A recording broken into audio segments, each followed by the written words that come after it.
My name is Captain Ember Berry, a 35-year-old trauma surgeon in the U.S. Army.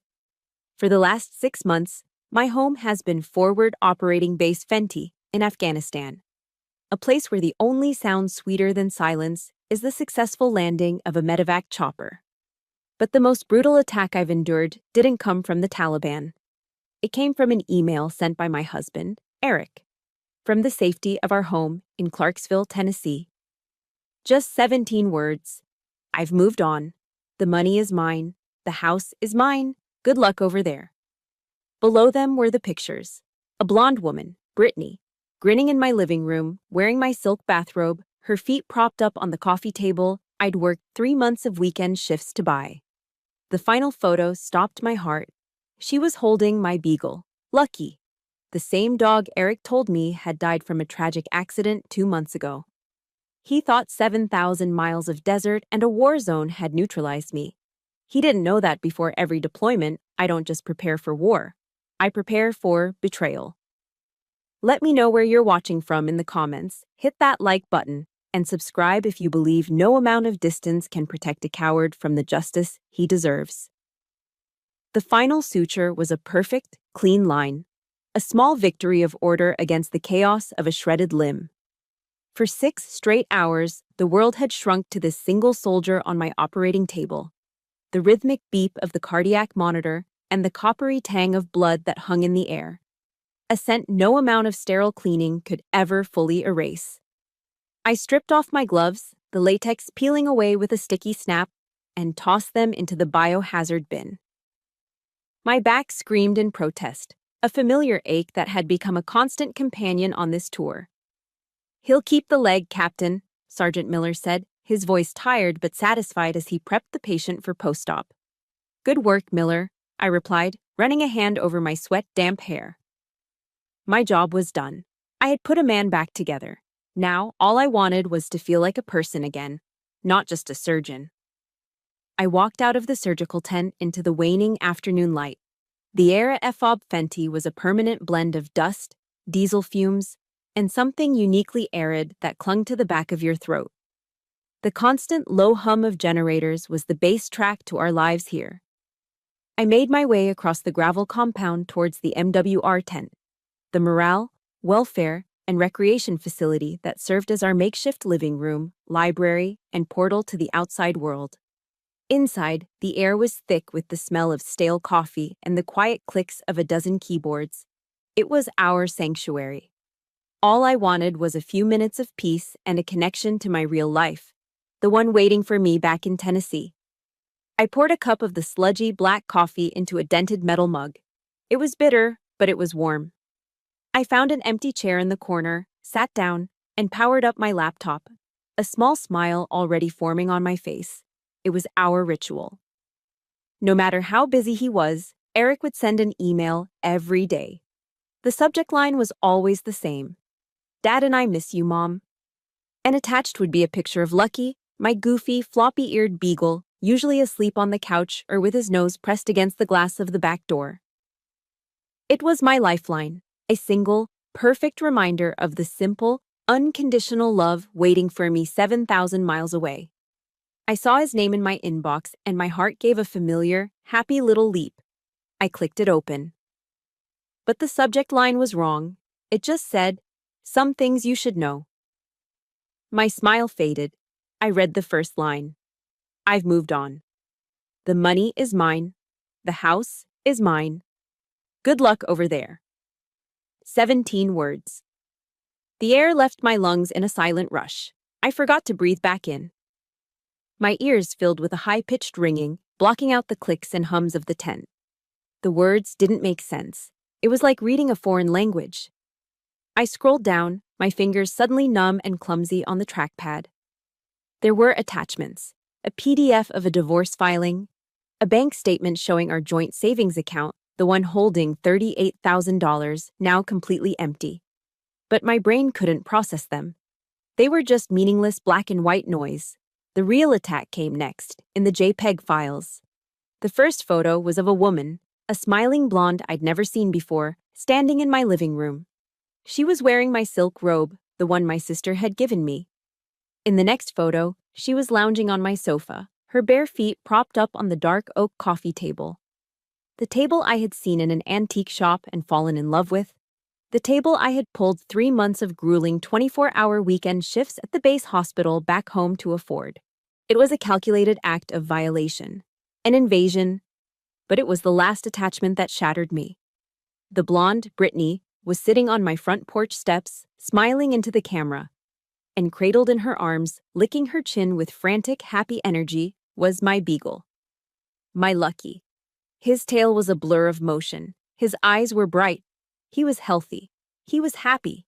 He was alive, alive. The memory hit me like shrapnel. 2 months ago. A crackling call on the satellite phone in the dead of night. Eric's voice, thick with what I thought were sobs. Ember. There was an accident, he'd choked out. Lucky. He got out the front door. I didn't see him. I had stood there, in the freezing cold of my tent, clutching the phone as he told me Lucky had run into the street, that he'd been hit by a car, that he died on the way to the emergency vet. Eric had cried, telling me how sorry he was, how he'd failed our boy. And I had believed him. I had collapsed onto my cot and wept until my throat was raw, my body shaking with a grief so profound it felt like a physical wound. I cried alone, in a war zone, mourning my dog, mourning the fact that I couldn't be there to hold him or bury him. I had lost a piece of my heart and I couldn't even go home for the funeral.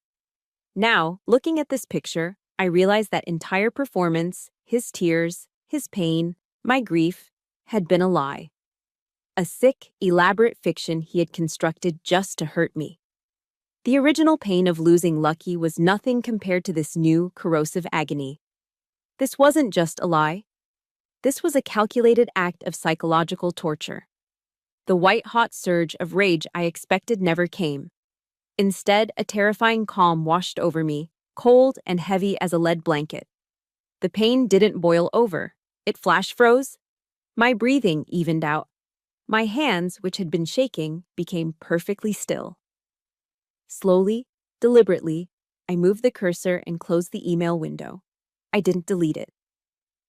I closed my laptop, not with an angry slam, but with a quiet, final click. The sound seemed to echo in the sudden silence of my mind. I stood up, left the half-empty coffee mug on the table, and walked out of the tent. The Afghan night had fallen, and the desert air was a shock of cold against my hot skin. I walked away from the lights of the compound, my boots crunching on the gravel until I was standing alone in the darkness. I looked up. The sky was a vast, endless canopy of stars, more brilliant and numerous than I could ever see back home. They were cold, distant, and indifferent. I didn't cry. Tears felt too cheap for this. They were a response to sadness, to loss. This was something else entirely. This was a violation of the soul. Looking up at those silent, burning stars, I understood one thing with absolute clarity. This wasn't a divorce. It was a declaration of war. A war declared by a monster hiding in a man's skin. And in the profound freezing silence of the Afghan desert, only one question echoed. Why? Standing under the vast, silent Afghan sky, the question why echoed not with grief, but with the cold clarity of a diagnosis. Monsters aren't born overnight. Their pathologies develop over time, fed by a steady diet of jealousy and entitlement. As I walked back toward the dim lights of my barracks, the past began to unspool. Not as a collection of fond memories, but as a series of clinical exhibits. Exhibit A, the lie. Exhibit B, the theft. And now, my mind was searching for the origins of the disease. I remembered the early days when I was finishing my surgical residency and he was, between things. He had this intoxicating charm, a way of making you feel like the center of the universe. Your success is my success, Ember, he'd say, his voice smooth as Tennessee whiskey. We're a team. It was a beautiful sentiment, and I believed it, especially when I was writing checks to fund his string of startup ventures. There was the artisanal hot sauce company that never bottled a single sauce, the app for rating craft beers that never got coded, and the consulting firm that had no clients. Each failure was never his fault. It was a bad market, a lazy partner, a missed opportunity. and each time I was there to cushion the fall. Then I got my commission in the Army, Captain Barry. The promotion came with a significant pay raise, and I thought he'd be proud. Instead, something shifted. The supportive teammate was replaced by a man nursing a quiet resentment. We'd be at a dinner party with other officers, and if someone congratulated me, Eric would smile thinly and say, "Yeah, I'm just trying to keep up. It's not easy being married to a real-life G.I. Jane." It always got a nervous laugh, but it was a jab disguised as a joke. Later, in the car on the way home, he'd turn to me, his tone wounded. "You must look at me and just feel disappointed, huh, Captain?" He was an artist, and his chosen medium was guilt. He painted my achievements in shades of betrayal, making me feel that every step forward I took was a step away from him. My success wasn't our success anymore, it was my sin. The memories kept coming, each one another piece of the puzzle. Christmas, 2 years ago. We were at his parents' sprawling home just outside of Nashville. His mother, Carol, always greeted me with a hug that felt more like an assessment, her perfectly manicured hands patting my back while her eyes scanned my outfit. The house was a Pottery Barn catalog come to life, warm, inviting, and utterly superficial. The air smelled of cinnamon and pine, and a fire crackled in the hearth. It was the perfect picture of a happy family Christmas. We gathered to open presents. His father got a leather-bound history book. His sister got a designer purse. Then Carol handed me a beautifully wrapped gift. I opened it. It was a cookbook. Southern Hospitality Classics. Tucked inside was a handwritten note on a snowman-themed card. "Hope this inspires you to spend a little more time in the kitchen and a little less time in the operating room next year. Love, Carol." She smiled at me, a sweet, saccharine smile that didn't reach her eyes. "A woman can be as successful as she wants," she said, loud enough for everyone to hear. "But her real duty is to keep the home fires burning." I forced a smile, the wrapping paper crinkling in my tight grip. Then it was Eric's turn. He tore open his big gift with childish glee. It was a brand new set of Callaway golf clubs, gleaming and impossibly expensive. He jumped up and gave me a huge kiss on the cheek. "Thank you, baby," he exclaimed, "for always supporting my passions." He held them up for his family to admire, and they all clapped. I sat there, holding a cookbook meant to put me in my place, while they applauded him for spending my money. In that moment, I wasn't their daughter-in-law. I was the family's benefactor, the walking ATM funding their son's leisurely lifestyle. But the clearest exhibit, the one that truly revealed the depth of his character, involved my own parents. My mom and dad are retired teachers. They live a simple, comfortable life in a small town in North Carolina. They save diligently their whole lives and trust people, maybe too much. Eric knew this. He went to them behind my back. He spun a tale about a can't-miss real estate opportunity, a chance to flip a property just before the market boomed. He needed $20,000, he told them, just for a few months. He promised to pay them back double. My parents, wanting to believe in their son-in-law, wanting to help us build our future, liquidated a portion of their retirement savings and gave it to him. I only found out a month later when I was balancing our accounts. When I saw the $20,000 transfer, I felt sick. When I found the bill of sale for a vintage Camaro, a bright red, gas-guzzling cliché, I felt a rage I had never known. I confronted him, my voice shaking. He didn't even have the decency to look ashamed. He just shrugged, a smug little smile on his face. "Relax, Ember, what's the big deal?" "The big deal, Eric? You lied to my parents. You took their retirement money." And then he delivered the line that should have ended everything right then and there. "Technically," he said, leaning back on the couch, "it's your inheritance anyway. Just think of it as me getting an advance." He saw my family's love and trust not as something to be cherished, but as a resource to be exploited, just like my salary, just like my home, just like my devotion. Everything clicked into place. The pieces of the puzzle weren't just connected, they formed a perfect, ugly picture. The slow poisoning of my confidence, the condescending gifts from his mother, the theft from my parents, and now, the lie about Lucky. It wasn't a sudden crack in his character. It was the foundation he had built our entire marriage on. They didn't just resent my career, they resented my independence. They didn't just want my money, they wanted to crush the spirit that earned it. The lie about my dog wasn't random cruelty. It was the grand finale, the masterpiece of a con artist who had spent years honing his craft.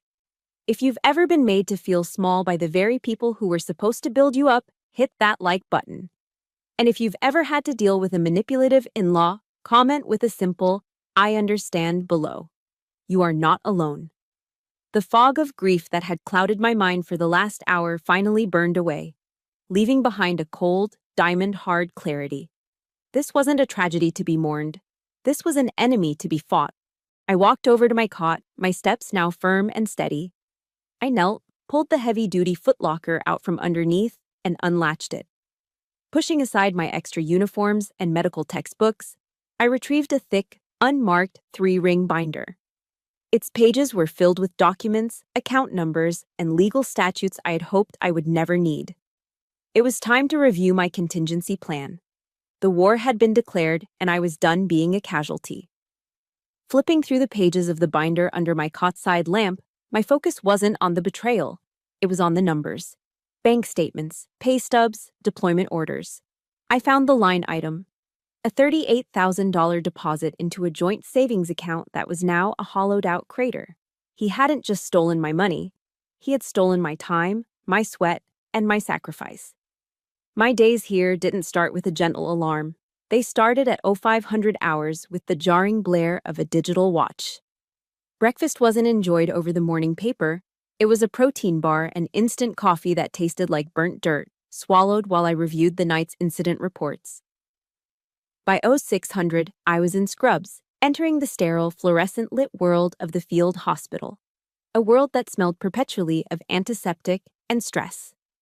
A typical day was 16 hours on my feet, fueled by caffeine and an unrelenting sense of duty.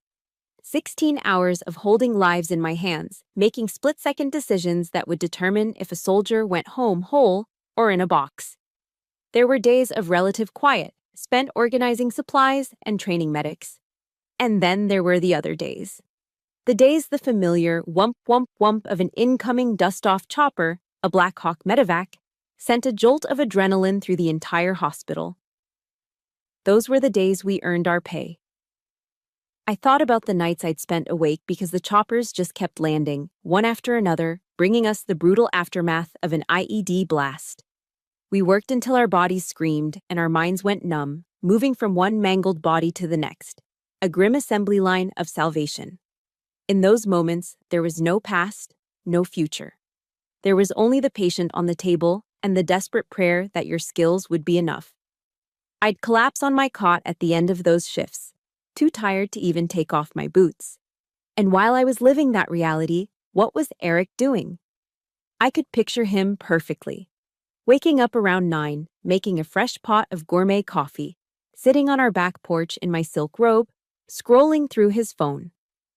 The sheer, damning injustice of that contrast settled in my bones, not as anger, but as a cold, heavy weight. That $38,000 wasn't just a number. It was a ledger of my life. Each dollar had a story. There was the hostile fire and imminent danger pay, an extra $225 a month. The government's way of saying, sorry, your life is constantly at risk. There was the re-enlistment bonus, a lump sum that came with the commitment of another 4 years of my life to the Army. Another 4 years of missed birthdays and holidays. The rest was my salary, meticulously saved. Every dollar represented a choice, a sacrifice. It was the new car I didn't buy, the vacations we never took. It was every late-night meal from a vending machine, every lonely holiday spent on base. I had hoarded that money for what I thought was our future. A down payment on a bigger house, a safety net for when we decided to start a family. I had traded moments of my life for that money. And Eric had taken it to fund a new life with someone else, as casually as withdrawing cash for a weekend trip. He hadn't just emptied a bank account. He had stolen my past and foreclosed on my future. Just as that cold weight threatened to pull me under, the flap of my tent was thrown open. It was a young corpsman, his face pale and eyes wide. "Captain Barry, we've got a critical incoming. Multiple GSWs, severe trauma to the lower extremities. ETA, 2 minutes." My personal hell would have to wait. I slammed the binder shut, shoved it back in my footlocker, and sprinted toward the surgical tent. My training took over, pushing the noise of Eric and Brittany to a distant corner of my mind. The patient was a kid, no older than 19, his face a mask of shock and pain. His legs were a mess, a textbook case of what a high-caliber machine gun can do to bone and flesh. For the next 8 hours, he was my entire world. I worked with a detached, intense focus, clamping arteries, debriding tissue, setting shattered bones with pins and rods. It was a brutal, bloody, intricate puzzle. And with every suture, every clamp, I was fighting. I was fighting for him. Finally, it was over. We had stabilized him. We had saved his legs. I walked over to the recovery area hours later, exhausted but needing to see it through. The soldier was just beginning to stir, his eyes fluttering open, clouded with morphine and confusion. He looked down at the bulky casts encasing his lower body. Then his eyes found mine, filled with a raw, primal fear. His voice was a dry, raspy whisper. "Doc, my legs. Are they still there?" It was the question I heard more than any other, the question that held a young man's entire future in its trembling balance. I reached out and took his hand. It was cold, but he gripped mine with surprising strength. I looked him straight in the eye, my voice steady and clear. "They are private, both of them. You're going to walk on American soil again." A single tear traced a path through the grime on his cheek. He squeezed my hand once, a silent thank you, and then drifted back to sleep. In that moment, none of the betrayal mattered. My money, my house, my husband. It was all just noise. This was real. This was what I did. I save lives. I rebuild what the world tries to destroy. And no thief, no liar, no coward could ever take that away from me. That purpose, that value, was mine alone. I was cleaning up, running on fumes, when Staff Sergeant Martinez appeared at my elbow.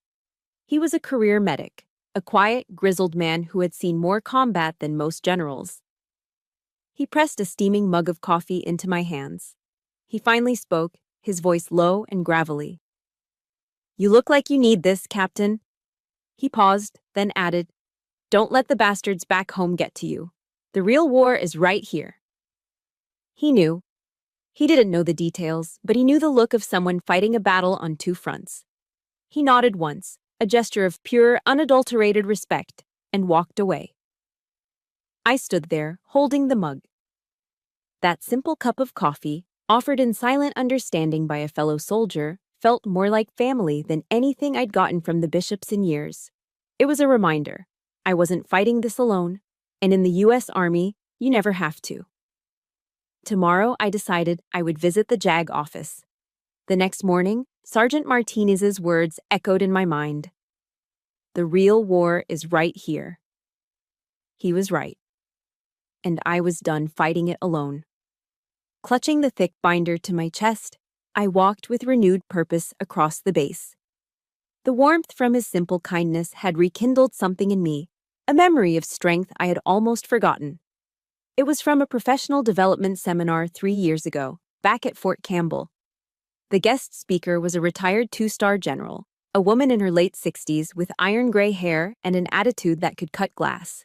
She had commanded troops in Desert Storm and Iraq, a true trailblazer. She told us war stories, but the one that stuck with me wasn't about combat. It was about her first deployment as a young lieutenant. Her husband, left at home, had run up tens of thousands of dollars in debt on her credit cards and then filed for divorce, leaving her to face financial ruin while she was serving overseas. "Listen to me, ladies," she had said, her voice booming through the auditorium. "As a woman in the military, you must always have plan A, plan B, and a plan, oh hell no, they're all bastards. Never let yourself be put in a passive position. Be naive with your heart if you must, but be a stone-cold cynic with your money. Love doesn't pay the bills, and it sure as hell won't protect your bank account." Her words had hit me hard. At the time, Eric and I were happy, but her story planted a seed of caution in my mind. It was a wake-up call that the uniform on my body didn't make me immune to the battles fought at home. Fueled by that memory, I found the small prefabricated building that housed the Judge Advocate General's Corps, the Army's legal arm. The office was sparse and functional: metal desks, stacks of legal manuals, and the ever-present flags of the United States and the U.S. Army. Behind one of those desks sat Major Patricia Holmes. She was a sharp, impeccably dressed African-American woman whose gaze seemed to penetrate right through you. There was no nonsense about her. I had braced myself for a tedious, bureaucratic process. I expected looks of pity, or perhaps a lecture on marital finances. I was prepared to be treated like a hysterical woman. So I just laid it all out, clinically and concisely, as if presenting a patient's case. I detailed the timeline, the lies, the financial theft. I slid the printout of Eric's email and the pictures across her desk. I didn't cry. I didn't raise my voice. I just stated the facts. Major Holmes listened in absolute silence, her expression unreadable. She scanned the email, her eyes lingering on the picture of Lucky. She didn't offer a single word of sympathy. When I finished, she simply nodded, her face set like granite. I held my breath, waiting for the verdict, the dismissal, the platitude. Instead, she looked up at me, and a wry, humorless smile touched her lips. "Welcome to the club, Captain," she said, her voice devoid of pity but full of a weary solidarity. "You're not the first, and you sure as hell won't be the last. But you might be the best prepared I've ever seen." A wave of relief washed over me so powerful it almost buckled my knees. I wasn't a hysterical woman. I was a member of a club I never wanted to join. "Financial abuse of deployed service members is a silent epidemic, Captain Barry," she continued, her tone shifting from weary to razor-sharp. "Predators like your husband count on distance, distraction, and the emotional turmoil of deployment to get away with it. They see your sacrifice as their opportunity." She tapped a finger on the printout.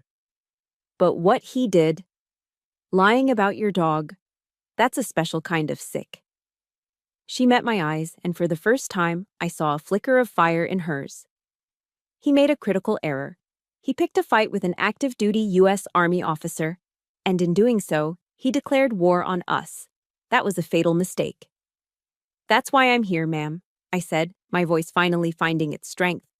"That general's speech, it scared me enough to take action. I hoped I'd never need it." I opened my binder. 3 years ago, I explained, I consulted with a civilian attorney and established an irrevocable trust. My military pay is deposited directly into it. The deed to the house, which I bought before we were married, is held by the trust. My primary assets are legally shielded. Major Holmes's eyebrows shot up. She leaned forward, a new level of respect in her eyes. I continued, pointing to the documents. "The joint savings account, that $38,000, that was the bait. It was a separate account I funded specifically for our shared future. I made it accessible, visible. I needed to know if he could be trusted. I gave him a gun and waited to see if he would pull the trigger. And he walked right into the trap," she finished, a slow, predatory grin spreading across her face. "Captain Barry, you are a damn artist." For the first time since opening that email, I felt a shift inside me.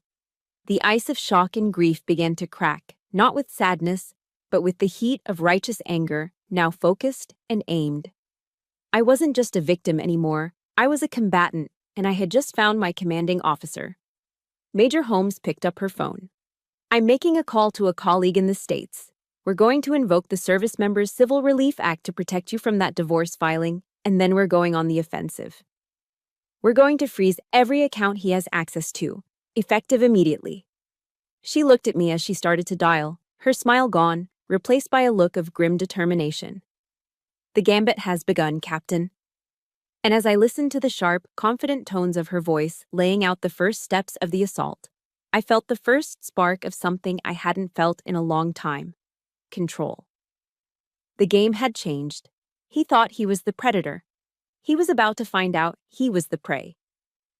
The first move in a chess game isn't about capturing a piece, it's about controlling the board. Following Major Holmes's lead, my first move wasn't a furious tirade or a list of demands.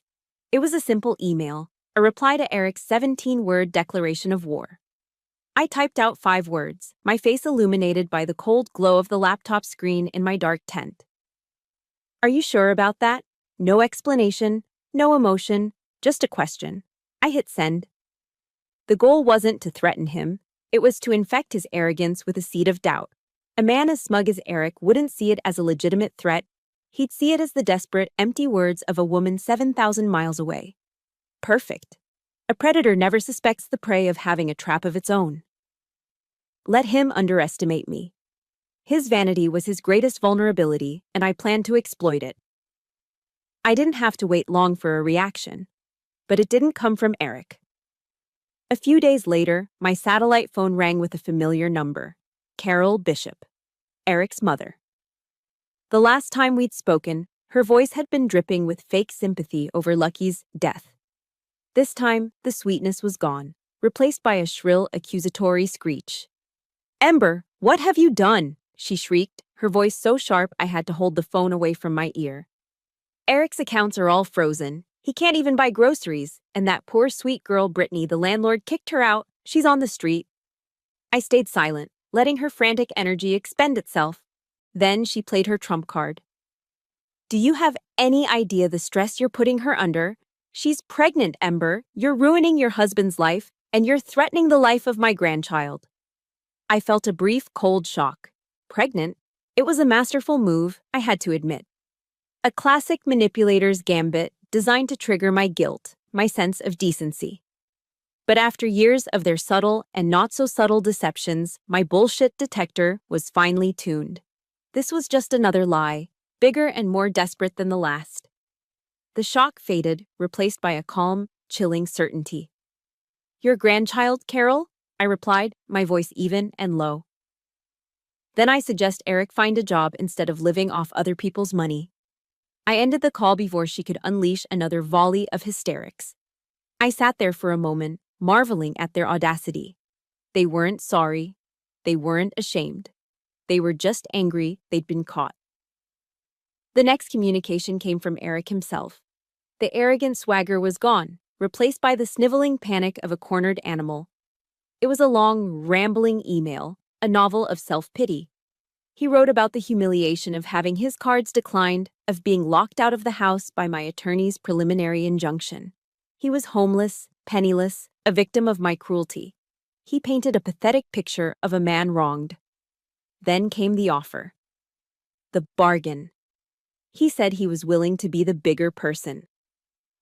He would agree to give me half the money back, half of my own money, if I would just call off the lawyers and stop this madness. I read the entire email twice, searching for 2 words. I'm sorry. They weren't there.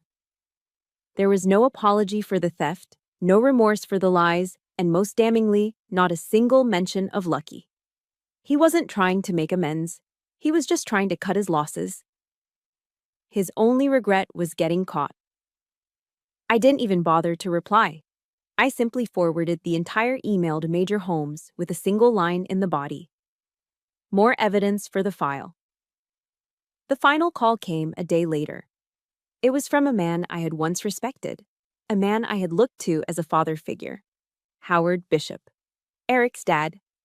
His voice wasn't shrill like his wife's or pathetic like his son's.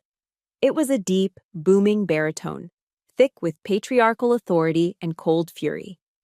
"I don't know what kind of notions you've picked up in that man's army, Ember," he began, dispensing with any pleasantries. "But the Bishop family does not air its dirty laundry in a courtroom. You are embarrassing this family." I listened, my blood turning to ice. "Eric is my son," he continued, his voice rising. "He may have made a mistake, a youthful indiscretion. But that is a private matter to be handled within the family. You are his wife. Your duty is to be forgiving, to stand by your husband. That is what a good woman does. You will drop this lawsuit immediately."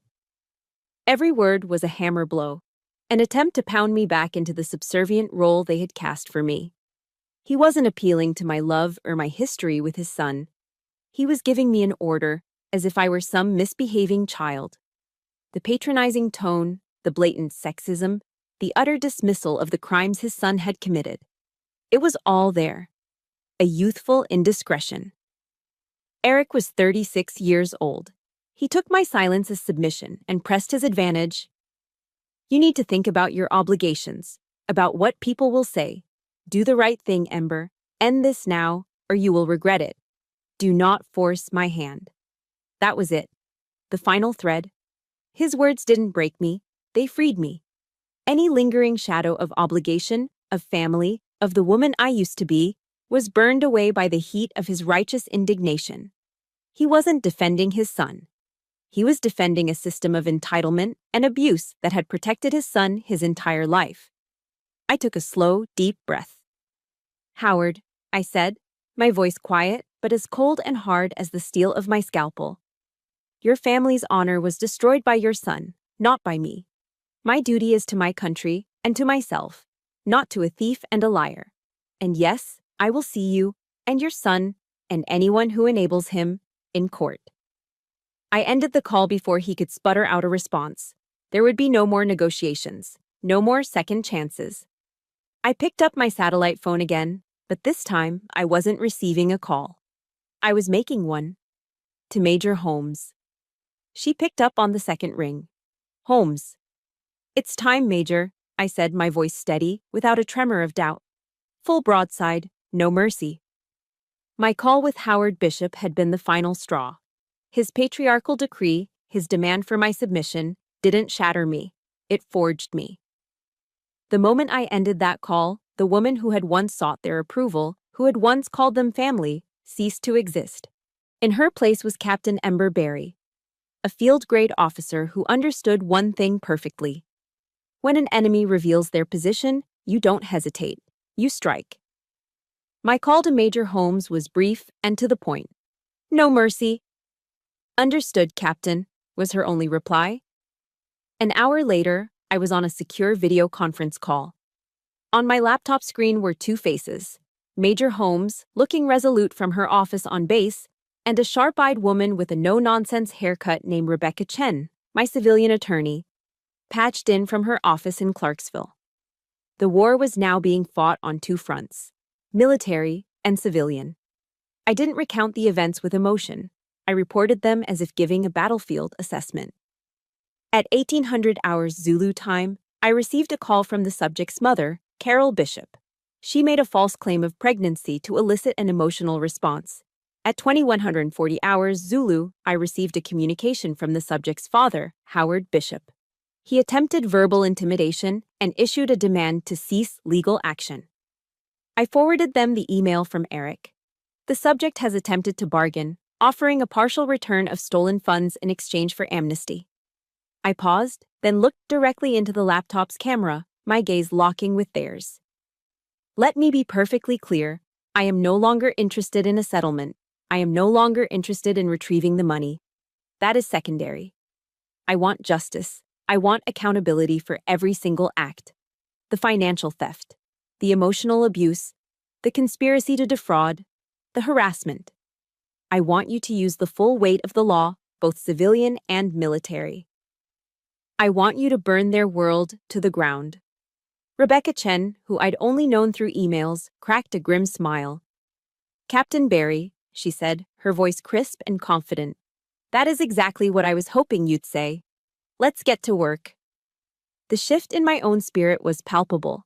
The daze was gone, replaced by a singular, driving purpose. That evening, for the first time in weeks, I didn't eat alone in my tent. I joined a few of my colleagues at a table in the DFAC, the dining facility. Sergeant Martinez was there, along with a couple of young lieutenants and the corpsman I'd worked with earlier. The conversation was the usual mix of dark humor and shop talk that soldiers use to stay sane. But sitting there, under the harsh fluorescent lights, surrounded by the clatter of trays and the low rumble of 100 conversations, I felt an overwhelming need to break my own silence. I got an email from my husband, I said, my voice quiet but clear, cutting through the chatter at our table. They all stopped and looked at me. In our world, news from home was sacred. I didn't cry. I didn't get hysterical. I just laid out the facts, my voice as steady as it was in the operating room. I told them about the 17 words, the emptied bank account, the woman in my house. I told them about the phone calls, the manipulation, the demands. Then my voice wavered for just a fraction of a second.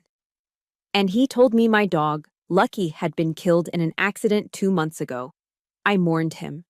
The last picture in the email was of the other woman holding him. He's alive. The table went dead silent. The young corpsman's fork clattered onto his tray.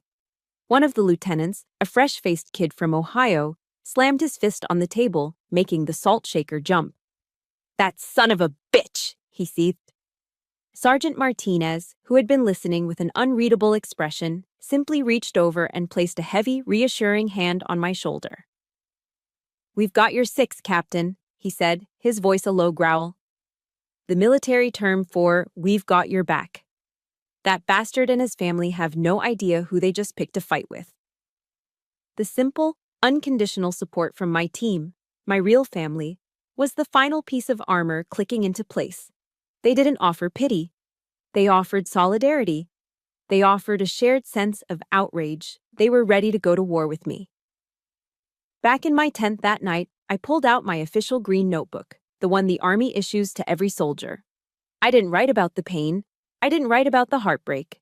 I wrote a mission statement. I remembered a verse from a Bible study class my mother had made me attend as a kid, a verse that never made sense until now. Matthew 10:36. A man's enemies will be the members of his own household. Sometimes the most righteous war is the one fought against the people who were supposed to love you. My pen moved across the page, the words sharp and decisive. Objective. Justice. Enemy. Eric Bishop and enablers. Legacy protocol. Eric's betrayal will not be the legacy of this marriage. Justice will be its legacy. My resilience will be its legacy. He chose this battlefield. He will regret it. If you believe that standing up for yourself is the ultimate act of power, hit that like button. And if you've ever had to declare your own no mercy moment to protect your peace, comment with a single word, warrior, below. It was no longer the diary of a victim. It was the battle log of a soldier. The oath was written. Now it was time to gather the ammunition. The declaration of war was made. Now began the cold, quiet work of gathering intelligence and sharpening our weapons. My life fell into a strange dual rhythm.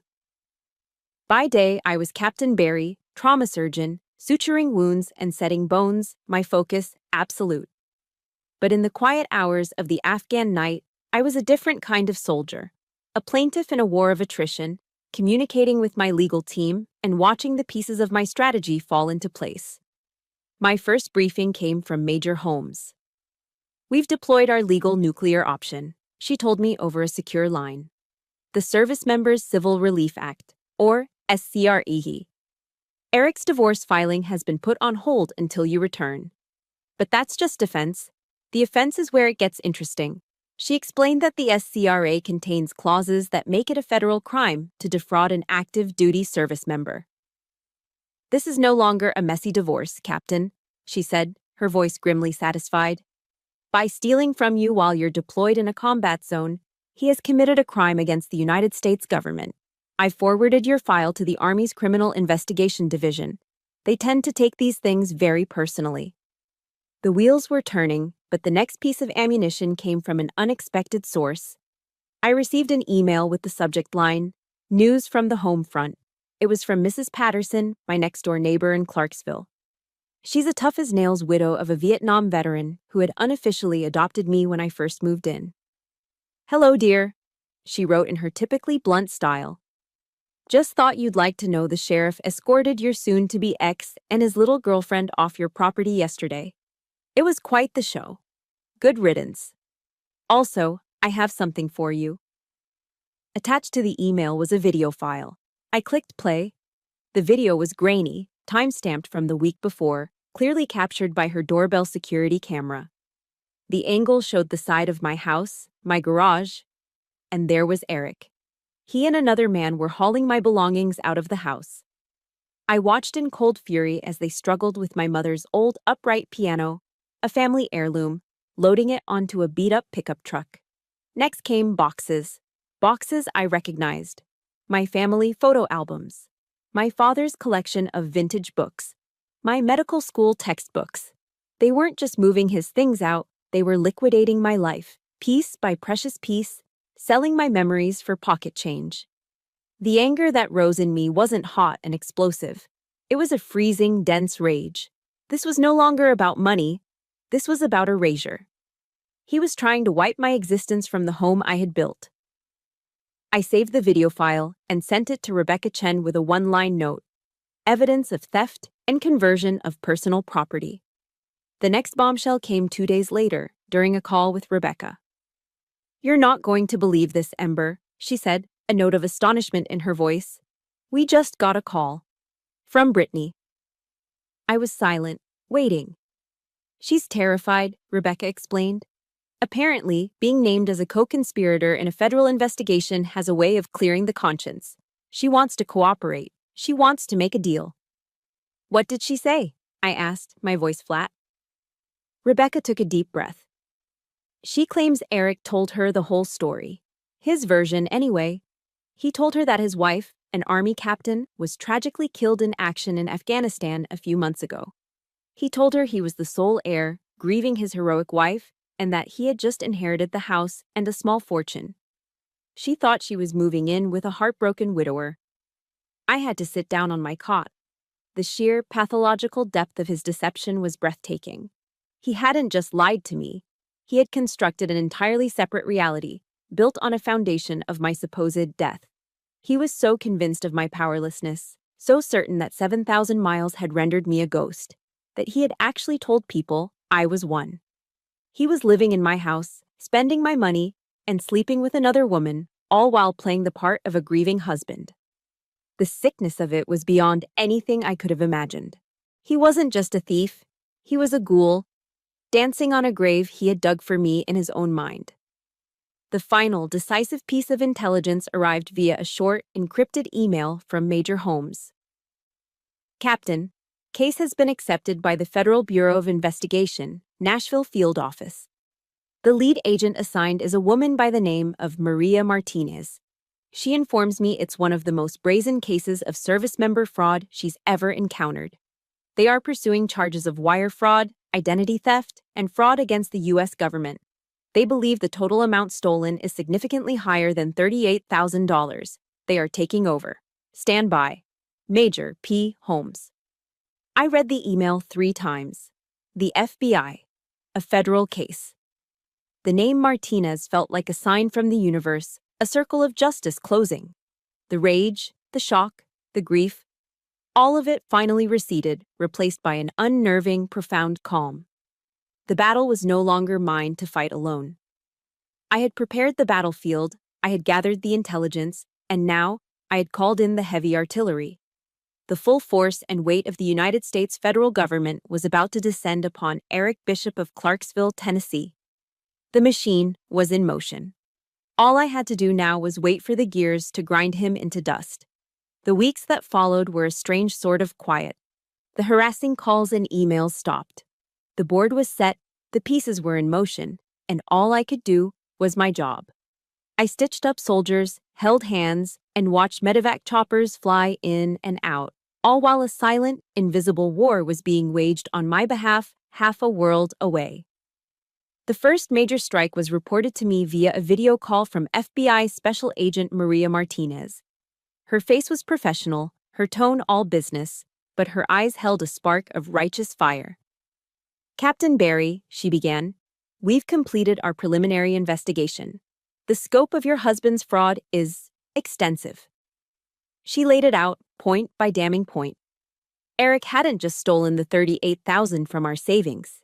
Using my social security number and military deployment orders as proof of my absence, he had opened 5 credit cards in my name. He had maxed them all out. He had taken out 2 personal loans, also in my name.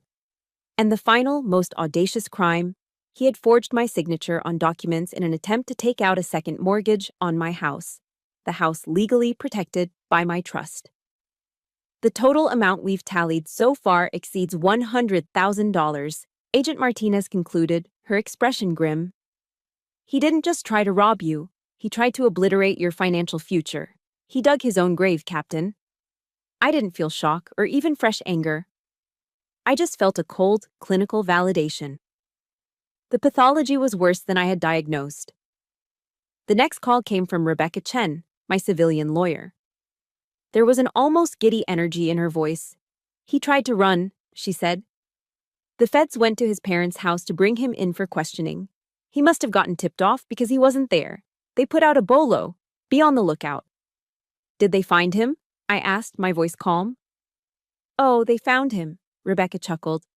He didn't make it very far.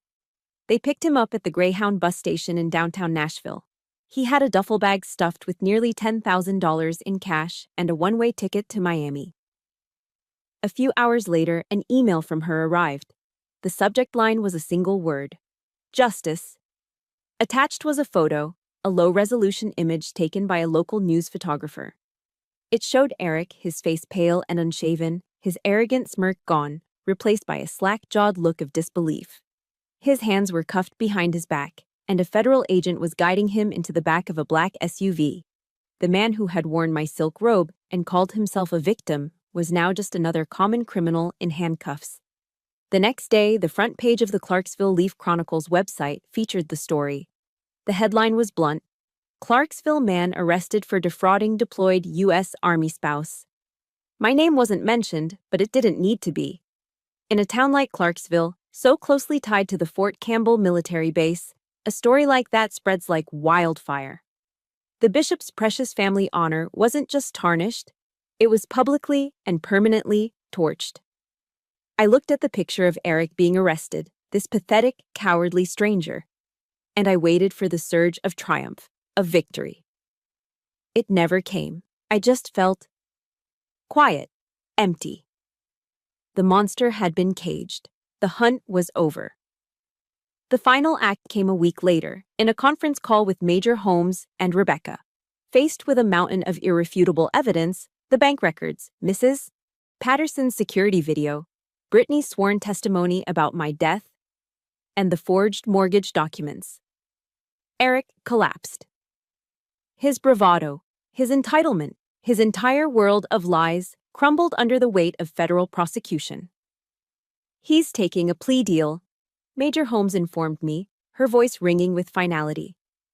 He pleads guilty to 1 count of wire fraud and 1 count of aggravated identity theft. In exchange, the other charges are dropped. What are the terms? I asked. Rebecca read them off like a death sentence. 12 years in a federal penitentiary, full restitution of all stolen funds, plus interest and penalties. He will forfeit any and all claims to any marital property, including the house and its contents. The divorce will be granted, and he will be barred from ever contacting you or your family again. 12 years. It was a lifetime. Justice hadn't just been served, it had been delivered with overwhelming force. That night, my satellite phone rang one last time. It was an unknown number, but I knew who it was. I answered and put the phone on speaker, placing it on the small table in my tent. It was Carol and Howard Bishop. They were both on the line, their voices broken and unrecognizable. The arrogant matriarch and the booming patriarch were gone, replaced by 2 weeping, pleading parents. Ember, please, Carol sobbed. He's our son, our only son. Don't do this. You have to show some mercy. He's your husband. Think of the good times, Howard begged, his voice cracking. He made a mistake, but he loves you. Don't let them send our boy to prison. Please, we're begging you. I listened silently as they cycled through pleas, threats, and tears, their words washing over me without effect. They weren't sorry for what Eric did. They were only sorry he was facing the consequences. When they finally fell silent, exhausted from their pleas, I picked up the phone. My voice was calm and measured, each word spoken with the precision of a surgeon making a final, clean cut. He was my husband when he lied and told me my dog was dead, I said. He was my husband when he stole my life savings while I was serving in a combat zone. He was my husband when he told his girlfriend I was killed in action. I paused, letting the weight of my words sink in. Now he is a federal inmate, and I am not married to a federal inmate. I pressed the end call button, and then with a final deliberate motion, I blocked their number forever. The war was over. I had won. But as I stared at the black screen of my phone, I didn't feel triumphant. I just felt empty. After the final phone call, after blocking the bishops from my life forever, an unnerving silence descended. The war was over. The flurry of calls, emails, and legal strategies that had consumed my nights for weeks suddenly ceased. There were no more enemies to fight, no more moves to counter. There was just me, the quiet hum of the base generator, and the vast empty desert outside my tent. I had expected to feel a surge of elation, a profound sense of victory. But as the adrenaline faded, it left behind a hollow ache. I had won. But what was the prize? A marriage turned to ash. A family that never was. A gaping hole where a significant part of my life used to be. The cost of this victory was the complete and total annihilation of my past. Sitting on my cot, I didn't feel like a victor. I just felt tired. Exhausted in a way that had nothing to do with 16-hour surgeries. For the first time, I let myself feel the simple, uncomplicated sadness of it all. A few days later, a soldier from another unit stopped by my tent. "Captain Barry, got a package for you," came in on the mail transport. He handed me a standard manila envelope. My name was written on the front in a familiar, looping script. It was from Sarah, my best friend from college. She was the one who had navigated the legal maze to get Lucky out of the house after Eric's arrest and was keeping him safe for me. I tore it open. Inside wasn't a long letter, just a single folded piece of paper and a small index card. The index card was stiff, and on it, in non-toxic black ink, was a perfect little paw print. Lucky's paw print. I ran my thumb over it, feeling the faint texture. Then I unfolded the letter. Sarah's handwriting was on the page, but the words were not hers. "Dear Mom, I miss you. The new place is okay, but Aunt Sarah doesn't give as many belly rubs. I wait by the door a lot. I hope you come home soon. I have a lot of licks saved up for you. Love, Lucky." That was it. That was what finally broke me. The wall I had so carefully constructed, the cold, hard fortress of a soldier and a surgeon, crumbled into dust. I held that little piece of paper, stared at that perfect paw print, and I cried. It wasn't the angry, frustrated crying of betrayal. It wasn't the gut-wrenching grief I had felt when I thought he was gone. It was a quiet, cleansing flood of tears. I cried for the pure, innocent love of a dog who had been used as a weapon. I cried for his confusion and his loyalty. I cried because, in a world that had become so complicated and ugly, his love was the one true, simple thing I had left. For the first time since this whole nightmare began, I wasn't a captain or a plaintiff or a warrior. I was just a woman who desperately missed her dog. That night, after the tears had subsided, I opened my green notebook again. The pages were filled with battle plans and mission statements. But now, I needed to write a new doctrine. For myself. My mind turned to the word forgiveness. The bishops had begged for it, using it as another tool of manipulation, a duty I was supposed to perform. I knew I could never forgive Eric for what he did, not in the way they meant. Forgetting was impossible. Excusing it was a betrayal of myself. But as I sat there, I realized there were other kinds of forgiveness. I could forgive myself. I could forgive myself for being blind, for wanting to believe in the man he pretended to be. I could forgive myself for trusting someone who was never worthy of it.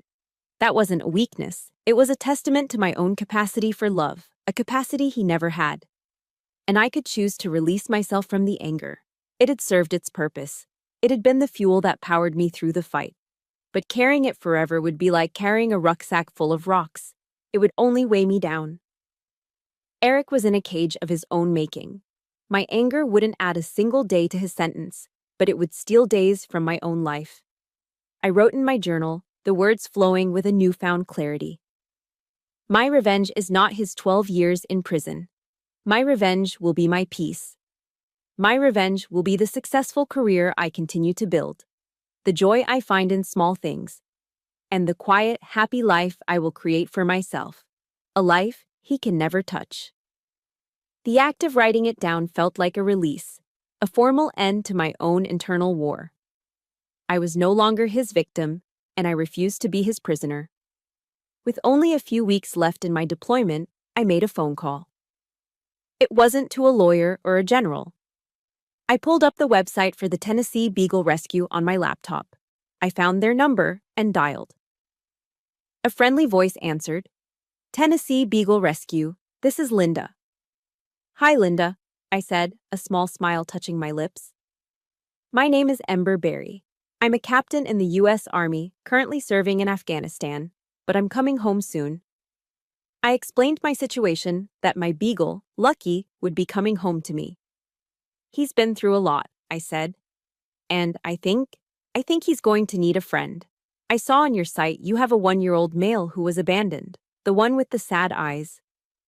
"You mean Justice?" Linda asked, her voice warm. Justice. The name was too perfect. "Yes," I said, the word feeling more significant than I expected. "That's the one. I'd like to start the adoption process." The arrangements were made. I had 2 lives to go home to now. One that had been waiting patiently for me, and one that I would save, just as, in a way, they were both saving me. It was the first decision I had made that wasn't about the past, about the war. It was about the future. It was the first brick I laid for my new life. 3 months after Eric was sentenced, my tour ended. The flight home from Bagram Airfield was long and loud, the inside of the C-17 Globemaster buzzing with the exhausted energy of soldiers on their way home. I watched the arid, brown landscape of Afghanistan disappear beneath the clouds for the last time. When the wheels of the massive transport plane finally touched down on the tarmac at Dover Air Force Base in Delaware, the thump and screech of the tires on American soil was the sweetest sound I'd ever heard. I had left this country as a wife. I was returning as a free woman. After deprocessing, I took a commercial flight to Nashville. As I walked down the concourse, I saw her waiting, my older sister, Jenna. She was the only one in my family I'd told the whole story to, the only one who had listened without judgment. Her response a simple, unwavering, "What do you need me to do?" Seeing her standing there, her face breaking into a relieved smile, was like seeing the sun for the first time after a long, brutal winter. We didn't say anything. We just hugged, and I let the tears I'd been holding back for months finally fall. Tears not of sadness, but of overwhelming gratitude. My first stop in Clarksville wasn't my own house. It was Sarah's. The moment I opened my car door, I heard it. A frantic, joyous barking. The front door of her house flew open and a brown and white missile shot out. Lucky. He launched himself at me, whining and yelping, his entire body wriggling with an ecstasy so pure it felt holy. I dropped to my knees on the grass and wrapped my arms around him as he licked every inch of my face, his tail thumping against my back like a drum. All the pain, all the strategy, all the anger of the past few months melted away in that single, perfect moment of unconditional love. I buried my face in his soft fur, inhaling the familiar, comforting scent of him. "Mama's home, buddy," I whispered, my voice thick. "Mama's home for good." An hour later, I stood before the front door of my own house. My house. I took a deep breath and walked inside. Sarah and Jenna had aired it out and cleaned it, erasing any trace of its previous occupants. The air was fresh, filled with the scent of lemon polish and possibility. My eyes landed on the dark oak coffee table in the living room. For a moment, I saw the ghost of a stranger's feet propped up on it. But then the image faded. It was no longer a symbol of humiliation. It was a monument to a war I had fought and won. This was my house, bought with my money, defended by my intellect, and now reclaimed by my spirit. The next day, I drove to the Tennessee Beagle Rescue. A shy, skinny beagle with the saddest eyes I'd ever seen was waiting for me. I knelt down, and he cautiously crept forward, sniffing my outstretched hand. I named him Justice. He and Lucky were wary of each other for about 5 minutes. And then they were inseparable, a whirlwind of floppy ears and happy tails. My little family was starting to take shape. A few weeks after I returned, I threw a welcome home party in my backyard.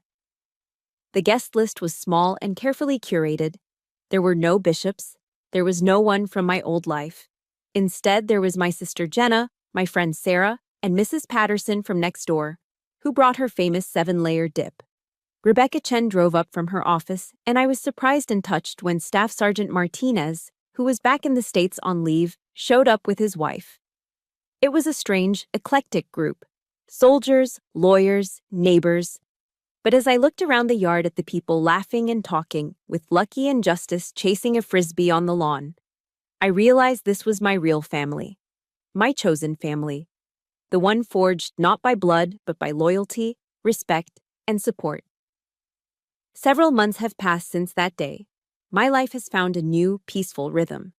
I'm working at the hospital at Fort Campbell now, my days filled with the familiar challenges and rewards of medicine.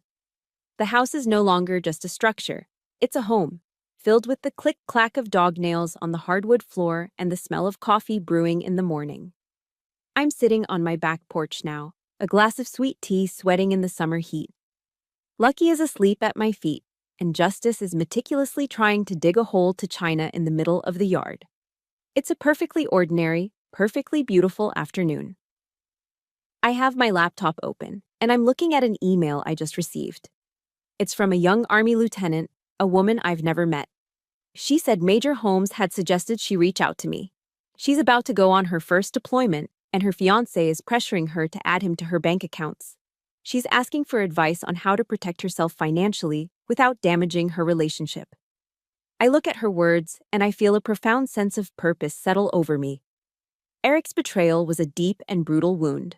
But a wound, once it heals, leaves a scar. And a scar is a mark of survival. It's a testament to the fact that you were stronger than whatever tried to break you. He tried to erase me, to turn my life into a tragedy. But instead, his actions turned my story into a lesson. His betrayal forced me to become a warrior. And now, my experience can be a shield for others. He may have been the author of my pain, but I am the author of my legacy. I smile, a real, genuine smile. My revenge isn't a man wasting away in a prison cell. My revenge is this peace, this strength, this purpose. I take a sip of my tea, and I begin to type my reply. Dear Lieutenant, I write, thank you for reaching out. Let me tell you a story. As I sit here, about to send this email to a fellow soldier, I realize my story isn't just mine anymore. It belongs to anyone who has ever had to fight a battle no one else could see and chose to become their own rescuer. This channel is dedicated to those stories, to the quiet warriors who turn their deepest wounds into their greatest strengths. If my journey has resonated with you, please subscribe and hit the like button, so this message of resilience can reach others who need it. In the comments below, I'd be honored if you'd share just one word that defines your own victory. Your peace, your justice, your legacy. Thank you for listening. Stay strong and build your own dawn.